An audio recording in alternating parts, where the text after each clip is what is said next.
Hey guys, just got done literally just got done watching the movie Life Itself, the Roger Ebert documentary. Um, I've been wanting to watch this movie for a while. It's been out for about couple months now, and I didn't know it was out on demand. I would have gone and watched it sooner if I knew that. I've been wanting to see this for a long time. Closest theater near me uh, that was playing this was like an hour away, and I almost contemplated, I literally almost contemplated watching this. This is one of those movies. One of those rare times where it was gonna be very hard for me not to like this, one way or fucking another. It was gonna be hard for me to be objective, not be not be biased about this. Is I Roger Ebert was a personal hero of mine and still is. He's one of the people that got me into doing movie reviews. I do these for fun. I know I'm not even close to being the great critic that he is. I will never be. I can never say that. But like when I heard they were making a documentary about him, I'm like, hell yeah, this should be really good. And it's been getting phenomenal reviews. And yeah, you know what? This movie is really good. One of the best. This I guarantee this will probably be on my top 10 of the best films of the year. I highly recommend this movie. I really, really, really highly recommend this movie. Um, it's this movie is funny and really hard to sit for at the same time. I'll get into that in a minute. This is a movie that's gonna be hard to do a review for. It is kind of funny. I'm doing a review for a movie about a film about a film critic. I think that's pretty funny. But it's it's an emotional roller coaster, especially if you were a person that grew up on Roger Ebert, especially Siskel and Ebert. I always basically kind of sympathize with Ebert more than Siskel because I always kind of agreed with Ebert more. He was kind of more laid back like I am with movies, um, and he just sat there and wanted to enjoy films. And that's kind of my way of watching films. It's not trying to hate a movie. It's just trying to sit there and have a good time. I always do. I respect Gene Siskel as much as I do with Roger Ebert, but I always kind of liked him better. Um, and I guess I could talk about like what stuff I liked about this movie. I liked a lot of him going into the history of his history. I didn't know he had an alcohol problem. I seriously did not know that. I mean, I mean, I'm sure people that have known like his past probably know that already, but I didn't. I really, really didn't. And they go into length about that. Like uh, he one day finally it took he didn't go to he really this it was his decision that he basically decided to get himself better, and it was kind of fun watching the interviews with a lot of his friends from his early days as a film critic, talking about him, and some of them admit that he was not exactly the nicest guy in the world sometimes. And I kind of like that. He had a bad choice of women half the time. Also, like the explanation about why he wrote Beyond of the Valley of the Dolls. That was pretty funny. Not a lot of people know that he actually wrote a movie before, and it basically, I think it was A.O. Scott. My favorite part, because A.O. Scott, the only reason this movie was made was because boobs. Is he had this big obsession with boobs. He was single at the time, and the filmmaker that did Beyond the Valley of the Dolls always had buxom women, very buxom women, and he was very attracted to that. So he decided he wrote a movie for him called Beyond the Valley of the Dolls that featured a lot of that. And it's kind of funny. Like them talking about that. That was pretty funny. Of course, some of the best stuff, probably the best stuff, all deal with Siskel and Ebert. Talk about Siskel and Ebert. Um,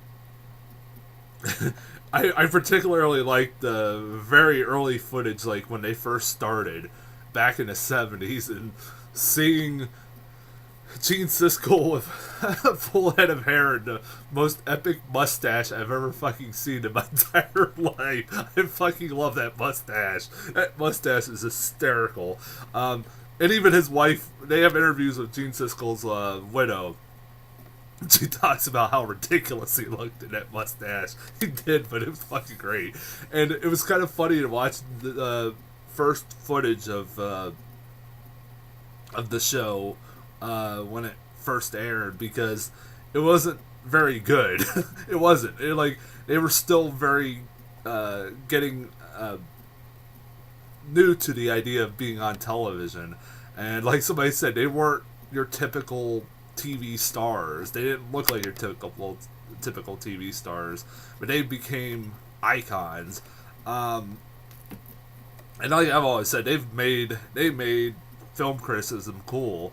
I mean, they made a lot of people. I guarantee a lot of people that are film critics nowadays looked up to Roger Ebert. You know, that was one of their inspirations why they got into film criticism. And you know, and I used to watch them all the goddamn time. I love. They talk. Everybody's very candid about that. They had a real rivalry. You know, they explain.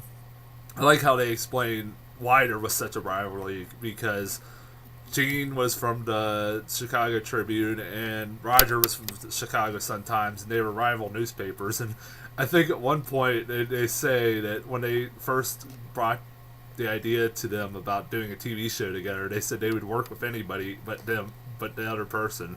I thought that was kind of funny. Yeah.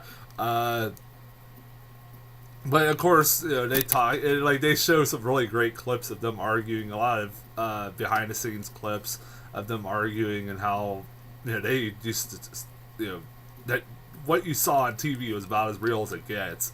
But at the end of the day, you know, they do talk about how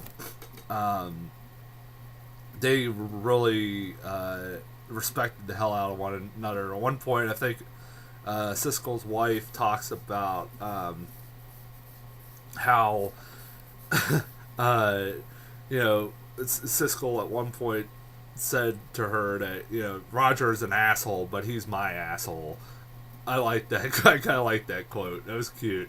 I thought that was really cute. And you know, they had she said, you know, they had a mutual respect for one another, no matter what they would try to convey on television. And they, you know, if you ever want to get really, you know, emotional, watch like the tribute show that Roger did for Gene Siskel when he died, and watch the final comments he made about Gene Siskel. It's very sad.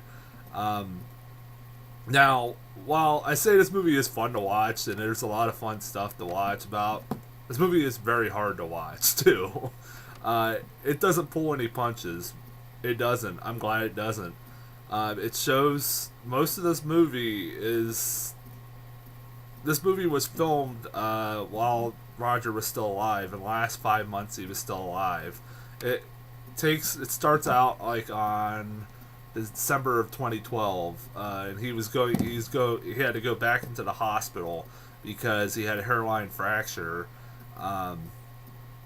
And they show a lot of really tough footage of him trying to recover, him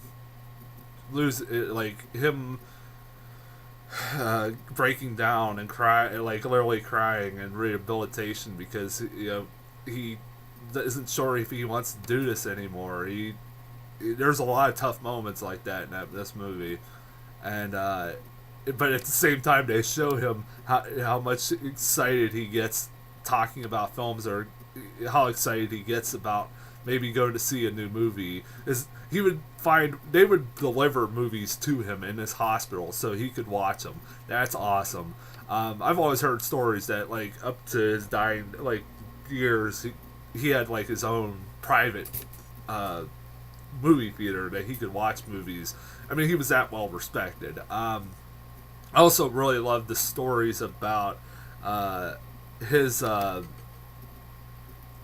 what the hell? A lot of filmmakers talking about what Roger did for them.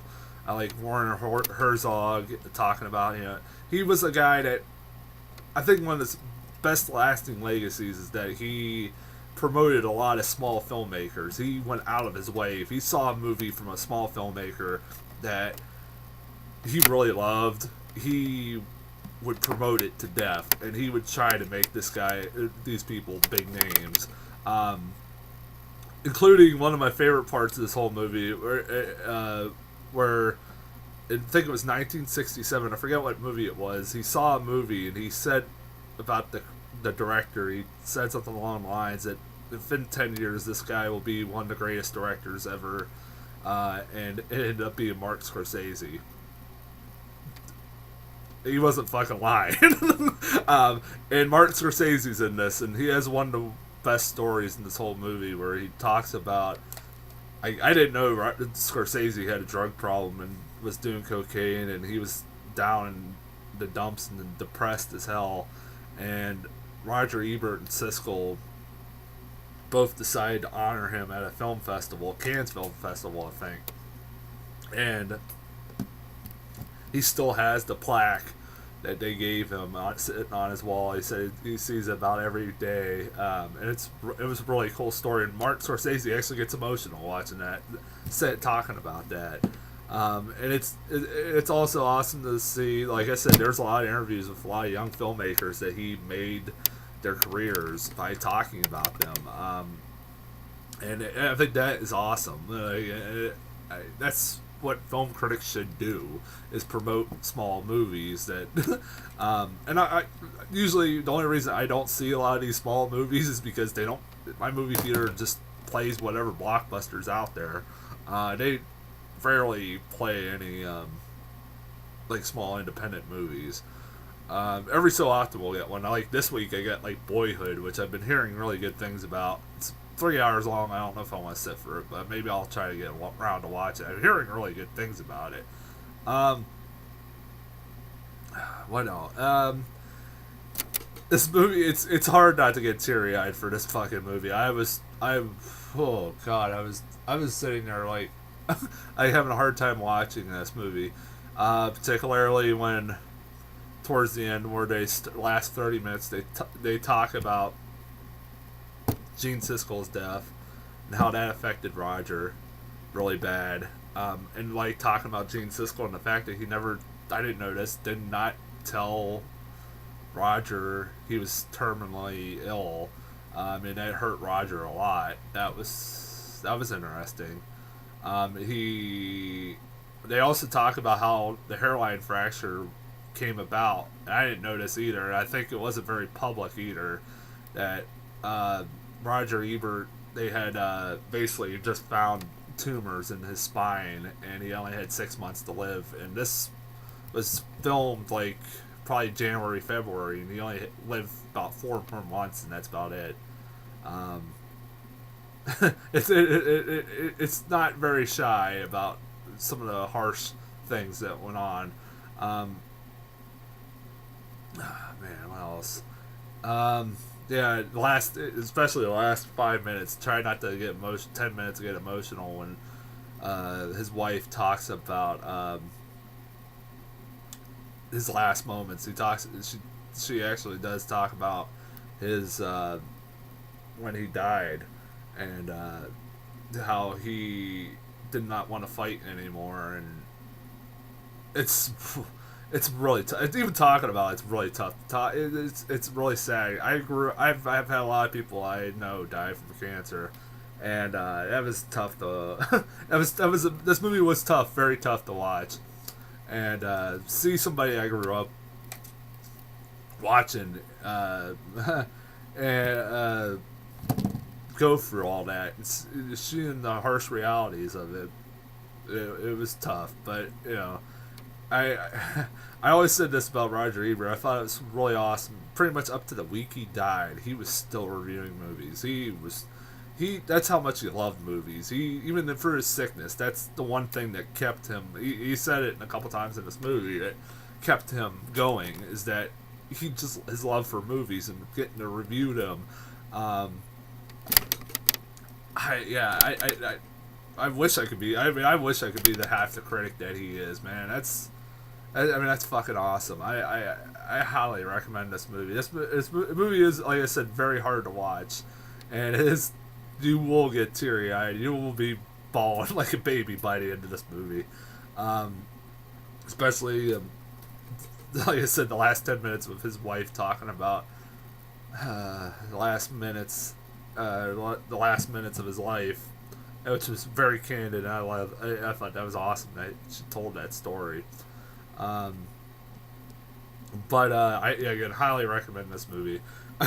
I'm gonna go off and I'm gonna get off here and I'm gonna go see pretty soon.